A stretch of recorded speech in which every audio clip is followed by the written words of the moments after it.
Okay,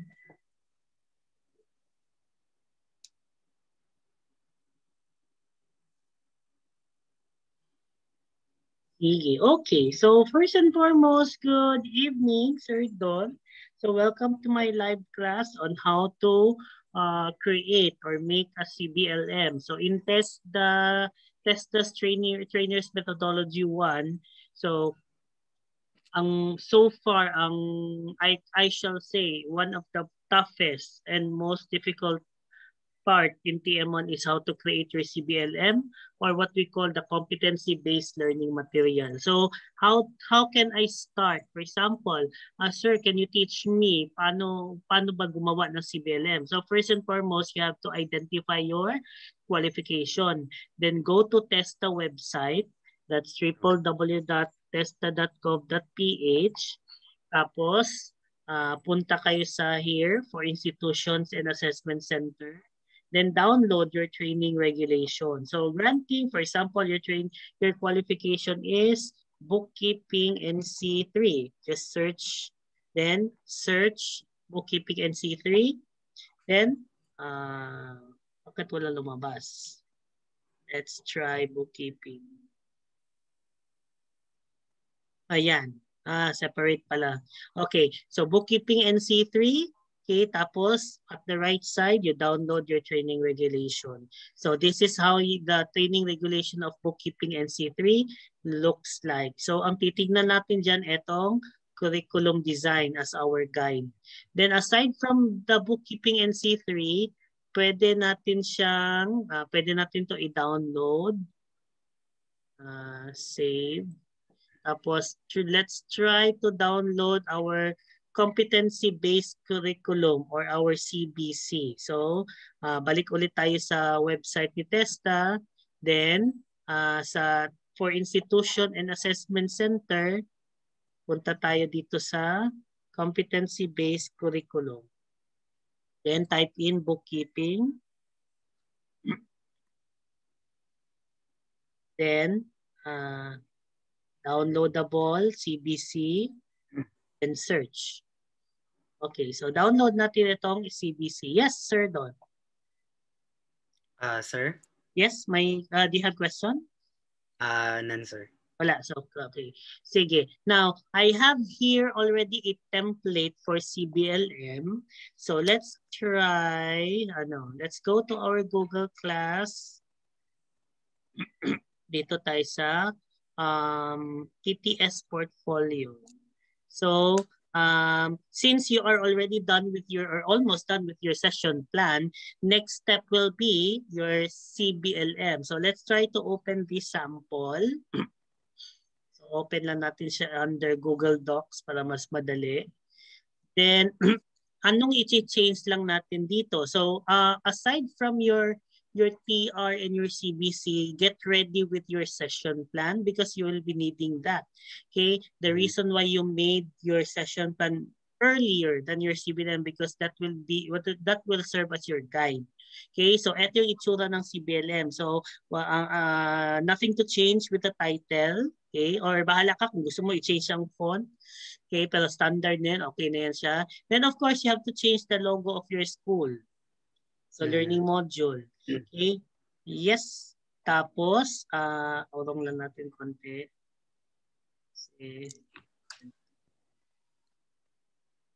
Naiba yung format niya.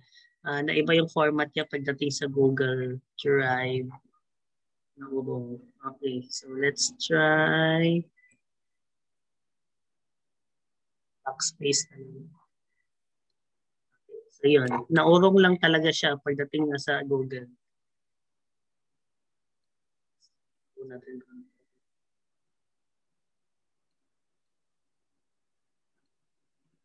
Sige. So, again, you have to change the logo of your school. Then pagdating dito sa my box, okay, you have to change your sector. Ano yung sector? So, we have different sectors in TESDA. You have your tourism sector, health, social, and other community development. So, for example, where can I get that? Okay, so papunta ka doon ulit sa TR mo. So bookkeeping and C3 is under health and community, health, social, and other community development sector. So copy mo lang yan, then paste Okay. it. Ayan. As is. Ayan. Okay, tapos ito, pwede mo yan siya iurong.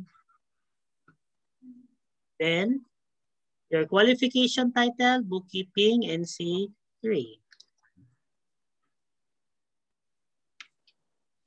Then, unit of competency. You choose a unit of competency depending on your session plan. Okay, for example, in your session plan, kunwari ang ginawan mo ng session plan for TM purposes is etong unit of competency na journalized transaction. So, i-copy mo yan siya. Journalized transaction. Paste it here. Okay. Tapos, again, unit of competency and module title is the same. However, the only difference ang module title is in present progressive. So, naka-ing to. Present progressive tense of the verb. Okay, so naka-ing yan siya. Then you can change, of course, this is given sa school ninyo, so you can change the logo as you of course. Then don't forget, yes, Sir Don, go. Kaning part bitaw kaning logo and name sa school, dili na siya ibutang sa header. Etong nasa gitna? Or No, itong sir, nasa baba? Nasa baba, sir. Actually, it depends. Pero depende sa format ng school ninyo. Kasi may mga school na ISO or PASCO or PAOCO accredited na may standard format. Gusto talaga ang header na sa taas. Ang ibang pages naman, ang footer naman instead of header ang nilalagay nila. So, it depends on your format ng school. Okay, sir. Yeah, pero generally, karamihan ng nakikita ko sa mga CBLM ng TESDA nasa baba kasi ang kanilang head. Instead of header is a footer. Pero depende sa school yan. Okay, sir. Okay, so change. Don't forget the second page na tayo. Don't forget to change this into the name of your module. Palitan itong itong qualification.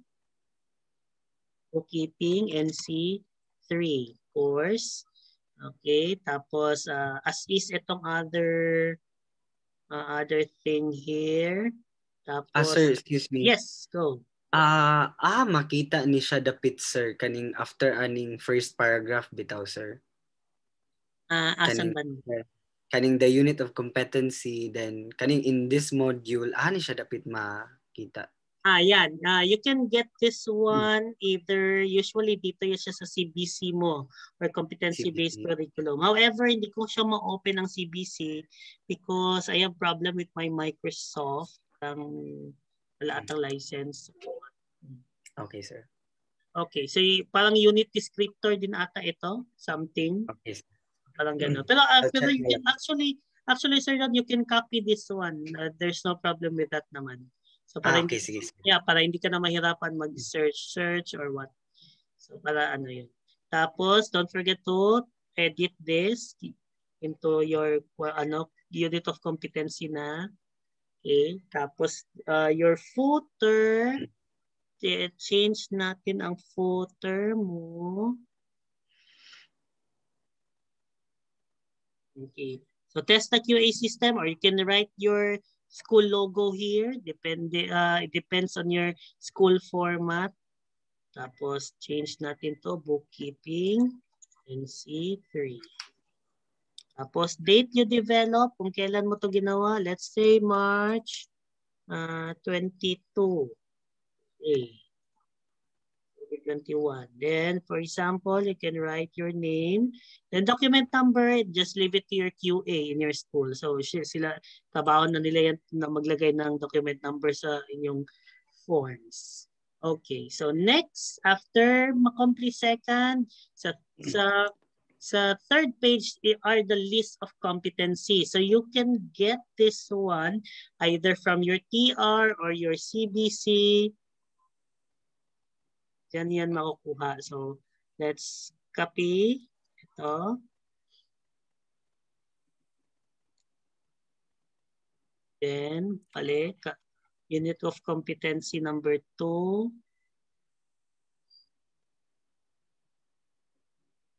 Unit of competency number 3.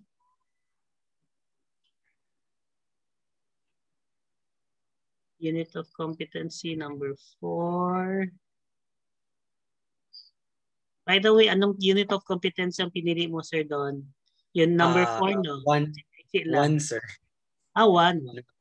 Yes, sir. Akala ko 4 kasi dalawang learning outcome. Again, as my tip from my previous class, you choose a unit of competence. For TM purposes only, you choose a unit of competency na konti lang ang learning outcome and medyo konti lang din yung learning content para hindi ka masyado ma-hassle in making your portfolio. Okay, sir. Nasa sayo yun. Depende man sa tao na may tao na gusto niya hasula-sulo niyang kaugalingan. Yun. So nakopy ko na itong unit of competencies. What am I going to do now is i-copy ko lang din ito sa gilid as my module title. Then lahat yan i-change ko na into ing. Okay. Post. Sharing. Module title kasi progress, ano na yan siya, present progressive. So meaning ongoing. Tapos you can bold this one kung anong CBLM itong ginagawa mo. So since ang ginagawa natin is journalized transaction, so you can bold your letters. Code, actually may mga code yan dito sa TR or nasa CBC. Again, hindi ko ma-open yung CBC ko. Some courses, some qualification rather, may mga code yan dito sa gilid or doon sa may unit descriptor banda, yung parang before before ka mapunta doon sa learning content, may mga code. Some naman wala. So kung wala, then just leave it lang. Okay, sir. Okay. So sa CBC, ito yung may makita ka na ganito, tama, sir? Yes, sir. Yan. Ito, kopyahin mo lang yan. Copy-paste lang yan sa CBC. So, ang magiging laman yan, parang ganun na siyang itsura. Parang ganito na. Yan. Kopyahin mo lang to sa CBC mo talaga. Yan. Journalize, transaction. Yan, parang ganun na itsura niyan. Tapos with your module descriptor, copy-paste lang yan. Qualification level, then summary of learning outcome, kung ano yung learning outcome mo sa nakalagay doon sa CBC mo. Okay, tapos familiar din ito on next page, Sir Don. May nakita ka rin dito sa CBC mo? Di kayo na ako ma-remember, sir. You can try opening your CBC. Sige, I will let you share the screen para at least mag-guide kita. Sige, you can share the screen. Nandiyan na pala si Ma'am Claudia. Hello, Ma'am Claudia. Hello po. Okay. Sige. Leslie, lang. Sige, Sir Don, ma-share mo screen mo. Hindi. Dungog ko. Dungog siya, Ma'am Clau. Can hear you. Unsa ganito? Kita na fit, sir. Ayan, gawin kita ng host. Ayan. Sige, ma-share mo. Ito sa gitna. Sa baba. Share screen, yung color green. Is it desktop one? Yes, sir. Ayan. Desktop ba or anong gusto mo i-share? Basta share us your screen tapos pakita mo yung CBC mo. Wait lang, nahihirapan kasi ako dito sa MacBook, sir. Naka-MacBook ka. Wow, shala. Namo ko siya ginapangay nga security something, security sa admin. In short, ka nang dili na imuha na laptop, no? Ako sir, pero dagan pa kay siya kanang ginapasulod-sulod ba? Na siya basta basta ka ng password secured na siya. Sige. Never mind. Let's try. Sige. Sige tayo. Okay na. Yan, naka-share screen ka na. Ayan, sige, going back.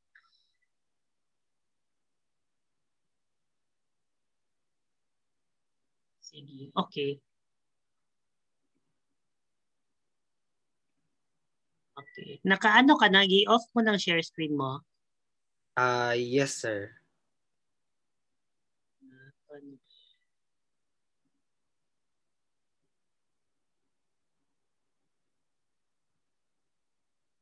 Makita niyo akong screen? Wala pa, sir. Not yet. Ano ba to? Wait lang.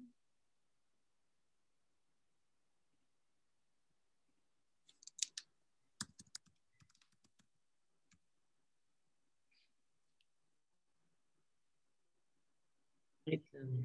Post ko muna. New recording. Okay, sige. Okay, so going back, so sa CBC ninyo or competency-based curriculum, aside from ito, i-copy-paste mo siya, meron dito sa CBC, letter for letter, meron din ganito, copy-paste mo lang ito. Dito yung parang specific na or detailed na mga assessment o na mga content sa CBC mo. So each unit of competency, for example, ang pinili mo is journalizing transaction. So each unit of competency under your journalized transaction, may assessment criteria yan. Tapos may content. Familiar? Yes, sir. Yes, sir. Di ba? Dire ka nagkuha sa imong content in making your session plan? Yes, sir. Yes, so ana siya. So makarelate lang po kaani gyapon ma'am. You can still relate with this ma'am Claudia sooner when you will get to your PTS module. So still you have your condition, nakaka-paste pa rin yan siya sa CBC. Then sa learning experience, eto dito na tayo mag-base sa session plan. So, remember sa session plan, meron tayong method doon nakalagay yung read information sheet. Remembers your session plan? Yes, sir. Pakita Yes, sir. ko ha, session plan. Ayan. So, pakita ko lang itong session plan natin. Let's make it bigger. So, under your session plan, nasa presentation ata ito under ito. So under presentation, so you have your learning content, copy learning content. Tapos under your presentation, ito na yung ginawa mo, read information sheet. So again, for those na medyo nakalimot kung saan or kung saan pag number ng information sheet. So the numbering will be ganito. LO stands for learning outcome. 1 stands for kung pang ilang learning outcome mo ginagawa yon. Tapos constant ang 1. Then, ang pinaka-last na number is kung pang ilang learning content. For example, if this is the first learning content, so 1 ang ilalagay mo dyan. So, next, for example, this is learning content number 2, but this is LO1. So, your numbering is LO1, constant ang 1 sa center, and dash 2 because pangalawang content mo na to. So, if this is the third content, so LO1.1 3. Ganun lang ang numbering sa information sheet. So what you're going to do is you just copy your read information sheet here. Okay. Read information sheet there. Tapos, of course, sa information sheet mo, meron kang gagawin talaga na parang evaluation tool. Example of evaluation tool na gagawin mo is your self-check, di ba? So meaning, para saan yung self-check? That will guarantee or that will assure you na kapag binasa ng estudyante mo itong information sheet, meron talaga siyang natutunan. Hindi yung parang binasa-basa niya lang na wala siyang natutunan. Okay? So you have our each information sheet or every after information sheet, meron talagang self-check. So what you're going to write on the next column is, you will ask the student to answer the self-check. And balikan mo yung number mo, same lang. Kasi same lang man yan siya ng information sheet at saka self-check. Okay, tapos special instruction, it depends sa'yo kung anong instruction mo sa self-check. If you're going to compare yung questionnaire mo sa self-check sa answer key na ginawa mo kasi may gagawin ka man answer key for the self-check kasi para kapag nag-self-evaluate ang bata, malalaman yung answers. Okay, kung asan siya na mali. Or aside from self-check, Self-check is one. So, kumbaga, self-check is one way. Hello? Self-check is one to evaluate the knowledge kung may natutunan si estudyante. Okay?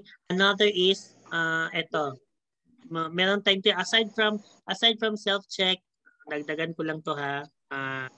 Aside from self-check, you can also write perform task sheet. Okay? So meron tayong tinatawag na task sheet. Ano yung task sheet? So ang task sheet para siyang skill checklist. Okay, skill demo checklist. For example, food and beverage and situ. So, sir, yung learning content about, for example, yung learning content about entertaining a guest, gusto ko ano kasi siya more on skill siya, hindi siya more on theories. So how can I check or evaluate kung may natutunan ba yung estudyante ko when he or she reads my information sheet? So instead of self-check, ang ilalagay mo task sheet. So maglalagay ko ng procedure. Okay, later I will show you anong itsura ng task sheet. So task sheet is basically, kung nabasa ninyo si CBLM ng PTS, basically, it's an evaluation tool na to check yung psychomotor or yung skill ng estudyante or ng learner. Okay, so nandun yung procedure, step by step, okay, step by step with the rationale or with the rationale on how to do the certain task. Okay, so ganun siya. Continue na lang yan siya, depending on your session plan na ginawa. So, information sheet 2, information sheet 3, you copy it, paste here, so ganun. Then, after nyan, you can now start with your information sheet. Now, dito na. Now, in making your, hello, ma'am, ma'am Gisabel, nandyan si ma'am Gisabel, right? Okay. Sige, in making your information sheet, balik tayo dun sa number. Information sheet 1.1-1. So copy mo yan. Tapos lagay mo dito sa 1. Tapos ito, yung learning content title mo. For example, your learning content is work roles and personal authority. Copy mo yan. Tapos paste it here. Work roles and personal authority. So yan ang information sheet mo. Dapat mag-jive din doon sa session plan mo na ginawa mo. Okay, so that's it. Then, of course, as educators or as trainer, you have to write your learning objective. So, meaning, ano bang objective mo? At the end of the, after the student reads my information sheet, he or she will be able to blah, blah, blah, blah, blah, blah, blah, blah, blah. Okay, tapos, after nyan, you feed now. Okay, your student with the information based on the content na binigay sa iyo. Okay, so where can I get these information sheets or information? So you can get this one from reliable sources such as textbooks, magazines or journals or articles. Okay, yung mga reliable, of course, kay as trainer, we know if it's true or not. We know, hindi naman tayo pwede na kukuha lang basta-basta sa Google, that paste lang dyan, tapos hindi pala totoo. So, of course, as trainer, the number one person who knows kung ano yung ituturo natin sa estudyante kung tama ba or hindi is tayo. Okay? So, feed your student kung ano yung information. Tapos, as much as possible, when you do your information sheet, wag masyado lengthy. Wag masyado mahaba kasi remember, this is just a content. It's not yet a topic. Content pa lang yan siya. Meaning, for example, about work roles and personal authority, you just get information about work roles and personal authority. That's it. Wag mo na dagdagan yung baka ikwento mo pa dyan yung whole course about bookkeeping. So wag na. Tapos guys, tip. Ito ha. We have our plagiarism law, tama? Or who's familiar with anti-plagiarism? Me, sir. Sir Don, sino pa? Or nakadungog na o plagiarism? Pag sinabing plagiarism, guys, plagiarism means you have to respect others' content. You have to respect copyright. So meaning, do not copy basta-basta, do not copy paste the basta-basta any content, lalo na from any reliable source without putting the source, without putting the reference. Acknowledge the author as always. Okay? Kasi baka ang gagawin yan, for example, si Ma'am Claudia, nag-copy-paste na siya sa Google. Ito maganda. Copy-paste. Tapos, wala niya nilagyan ng source or wala niya nilagyan ng reference sa last part. Mabasahan ito ng author, sabi niya, familiar lagi itong content. Parang akin to na content ha. So pwede ka makasuhan yan. Okay? Now if you're going to copy a content from other reliable source, please dagdagan nyo lang ng references. It's either dito sa baba. No? Nag-record? Marinig nyo? Right? Record, Yes, sir. Okay, marinig. Okay, good. Okay, now, pwede nyo lagyan dito sa last Yes, sir. part as source. For example, source, www.blablabla.com. So, gano'n. Or, pwedeng wala dito, pwedeng nasa last part as your reference. Basta always acknowledge your author kung kinuha niyan from other source. Now, tip for mga pictures or images, if you are fond of putting images, I would suggest and I would encourage na may mga image kasi kayo, may mga image kayo na ilalagay sa information sheet. Why? Because there are 3 types of learners. Alam niya ni Sir Don. What are those? Ano? Sige. Ma'am Gisabel, tulungan si Sir Don. What are the 3 types of learners? Si Ma'am Gisabel, kay teacher jud siya. Pati si Sir Don. What are the 3 types of learners? Ala. Kalimot, sir. Nakalimot. Okay, remember we have 3 types of learners. Don't worry. We have our 3 types of learners. My visual learner, my auditory learner, and my kinesthetic learner tayo. So, ibig sabihin ng visual learner, sila yung mga tipo na estudyante na mas naiintindihan nila yung lesson natin, yung presentation natin when they see something. They see pictures, they see image, video, mga ganon. So, another type is your auditory. So, may mga type of learners na kahit na nakikinig lang yan, they are learning and they are comfortable with it. Okay? And lastly, may kinesthetic type of learner, meaning pag kinesthetic, mas na-appreciate nila or mas nakaka-learn sila kapag may nakikita silang gumagalaw. Okay, kinesthetic. So sometimes sometimes ang teachers or ang instructors gumagalaw pa with gestures, may mga video. So yun ang we have to consider. Okay, so pag maglagay kayo ng pictures, guys, please mas maganda to avoid plagiarism violation. Mas maganda kung original pictures ng ninyo. Like what I did here. This is the original picture of my student. Of course, you have to ask permission. You have to ask consent kung pwede ba natin i-post. Okay, so on this case, may consent naman to kasi mga estudyante ko man to sila. Okay, so I paste the picture. So ako, hindi ako makakasuhan ng plagiarism here kasi this is my own. Okay, so no one can file a case against me for plagiarism kasi this is my picture, my original photo from my student. Okay, so yun siya. Question. Wala? Clear. So tapos na tayo. Pansinin yung information sheet ko about work, roles, and personal authority. That's 1 and 2 pages only. Ganun lang kaiksi. Huwag masyadong mahaba.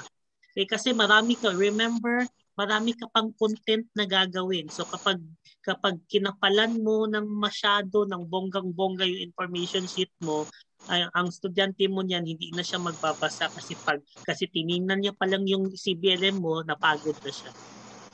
Okay? So as much as possible, make it brief and concise.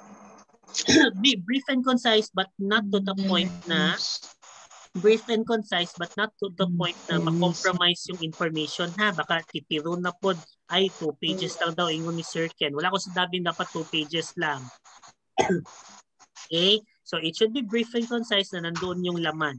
Next, after na information sheet, pansinin ninyo. After the information sheet, I have self-check. So, depende sa iyo kung anong klaseng self-check ang gusto mo. It can be enumeration, depende kung, just to, again, just to evaluate kung may natutunan ba yung estudyante sa pagbasa niya sa information sheet mo. If your content is more on knowledge-based, meaning more on theories siya, Ma'am Claudia, Ma'am Jess and Sir Don, kung more on knowledge-based siya, definitely you will have your self-check. Okay? Pwede kang, sir, pag mag-self-check ba, enumeration lang, pwede ka mag-true or false. Depende sa'yo. Pwede ka mag-identification. Pwede ka mag-multiple choice. Nasa sa'yo yan. Pero you have to consider, guys, you have to consider accuracy of this type of test. Okay? Multiple choice, multiple choice, alam na mga teachers yan, Sir Don at saka Ma'am Giselle. Ang multiple choice, hindi masyado 100% accurate, tama? Right? Bakit man, Sir Don? Yes, sir. Bakit hindi masyadong accurate ang knowledge evaluation pagdating sa multiple choice? Because basin wrong yung na butang answers or something. At saka ginagawa natin ito, even us, ginagawa natin ito during our student years. Pag multiple choice, pag hindi natin alam ang sagot, anong ginagawa, Ma'am Clau? Bentot, asa ang tama na answer dire. Tama or hindi? Correct. Okay, Ma'am Gisabel, right? So meaning, it's not 100% knowledge na accuracy as far as evaluation is concerned. Identification, yes, pwede naman. Mataas naman ang accuracy evaluation niya. Kasi pag hindi niya alam ang sagot, hindi na talaga maisusulat. Okay, pero yun lang, medyo harsh lang po kaayo si instructor kay identification jud. So meaning, wrong spelling, wrong pa jud na. One letter missing, one entry down na kagad yan. Okay? So true or false, likewise, true or false, hindi rin masyado, pero that's a 50-50% kasi dalawa lang rin ang chances mo. Then you can also have enumeration as well. Okay? So marami yan siya. Of course, pa mag-self-check kayo guys, wag nyo naman ibitin ang estudyante ninyo na mag-self-check siya without checking his or her answer. Sa next page kasi niya, lagyan mo talaga ng answer key. Okay, your answer key to self-check, number, blah, blah, blah. So, lagay mo yung answer key mo dito. Para pag nag-check si bata, ay ano yung answer dito? Pagtingin niya, yun pala, okay. O sige, next information sheet na naman siya magbasa. Gets? Clear? Yes, sir. So on and so forth na yan. So tignan mo naman, next sheet mo sa session plan, ito na naman. So yan na naman ang gawan mo ng information sheet. Okay, copy the number, tapos your content, tapos make your learning objective, then feed the information na. Okay, again, be conscious with your anti-plagiarism law. Okay, tapos after you feed your students with information, then you evaluate. Pwede ka mag-self-check. Yan, kagaya niyan, may true or false ako. May identification pa, o di ba? Harsh na trainer. Pero may answer key ako sa last part. Ayan. Okay, so para ma-check niyo. Okay, so that's it. Then, so on and another for the information sheet hanggang sa makumpleto mo yung learning outcome mo. Guys, etong information sheet na ginagawa natin, isang learning outcome pa lang yan. Okay? Isang LO pa lang yan. And remember, yung unit of competency na pinili ninyo, maraming learning outcome yan. It may have 3, 4, or 5. So yun lahat ang gagawin mo ng CBLM. Okay, now I'm going to show you, pwede sa self-check, pwede kayo maglagay ng image. Depende sa inyo, sa creativity niyo as instructors or as trainer. I'm going to show you an example. Aside from self-check, I will show you a task sheet, an example of task sheet. What if sir kung yung information sheet na ginawa ko more on skills, more on procedure. So anong gagawin ko? Okay, sige, yun, okay. So I will drag it here para nandito ata yung sa last part.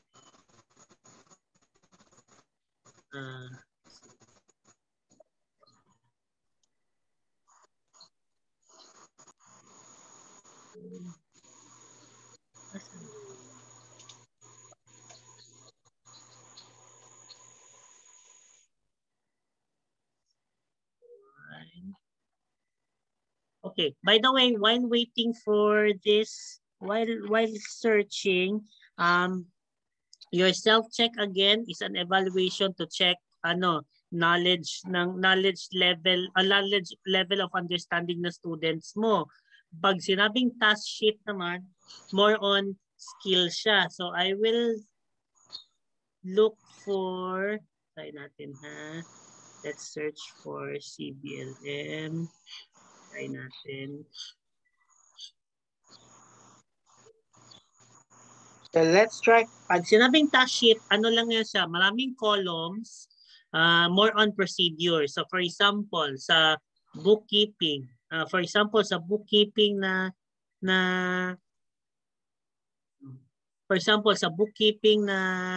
qualification, ano bang mga pwedeng i-task natin? For example, how to accomplish a worksheet. So, isunod-sunod din yung procedure na yan. So, try natin. Bigyan tayo ng example. Try nahanap ko pa eh.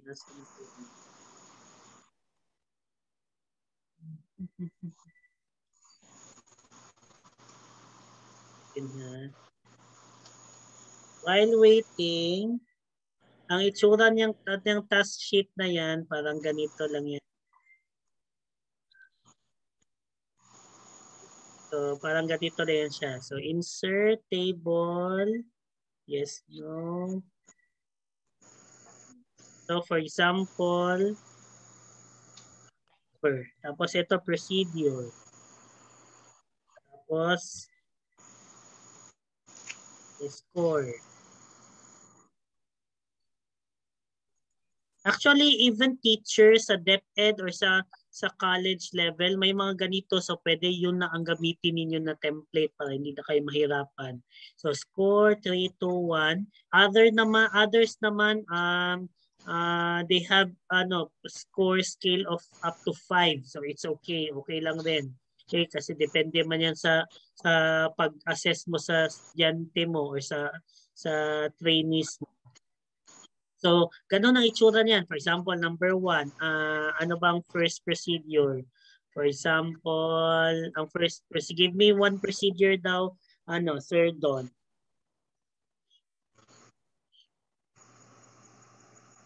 Hello, sir. Saan sa gani na siya? Any procedure mo sa bookkeeping?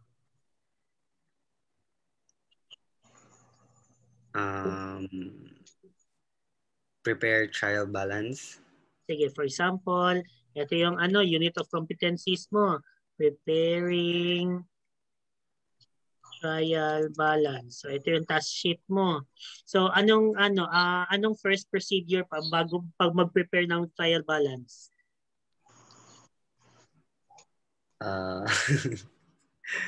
To have the accounts ready. For example, have the account ready. Next, ano pa? Anong next step?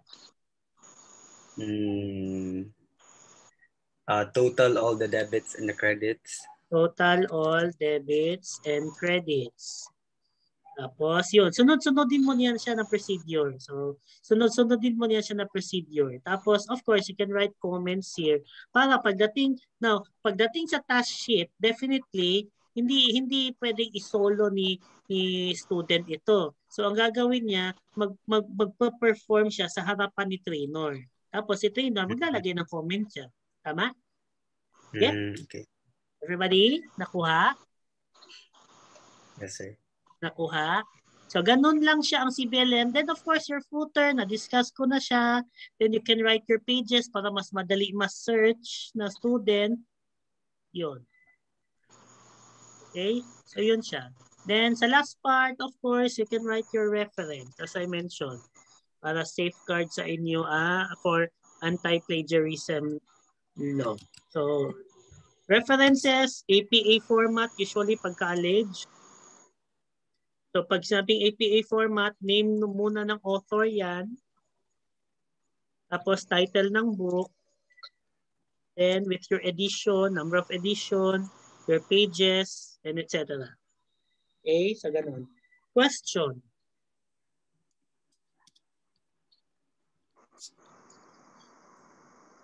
Any question?